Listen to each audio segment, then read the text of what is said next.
Hey Fragrance fam, welcome back to the AFI Project Lab. I'm Maddie and today we're making a super easy foaming hand wash that will keep dry skin feeling soft and clean.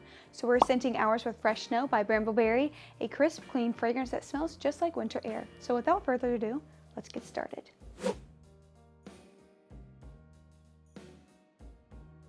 To get started, make sure you have a scale to measure everything out accurately. I have already measured out my ingredients, as you can see, so we can jump right into it. Begin with PEG 40 hydrogenated castor oil in your main mixing container. This helps the fragrance blend into the rest of the formula. Add the fragrance oil right into that same beaker and stir until it's fully combined.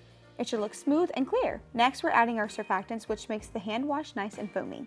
I'm using Alpha Step PC48 as the main cleanser and Anthasol CS50 to boost the lather. Stir them in until everything looks like a thick gel. I like this combo because they're very effectively at cleansing, but still plant-derived and gentle on the skin. Before adding the water, mix in a preservative. I'm using Optifin MIT Plus to keep the hand wash safe and free of bacteria or mold. Now it's time to bring it all together. Slowly pour in your distilled water while whisking gently. Try not to make too many bubbles while doing so. If you see small clumps, don't worry, they'll dissolve after a few hours of resting. And that's it, a silky, gentle foaming hand wash with our version of Fresh Snow by Brambleberry. It's clean, it's cool, and it's so refreshing. Let us know what you guys think and share your results with us on social media. Thank you guys so much for watching, Fragrance fam. I'll catch you guys in the next video real soon.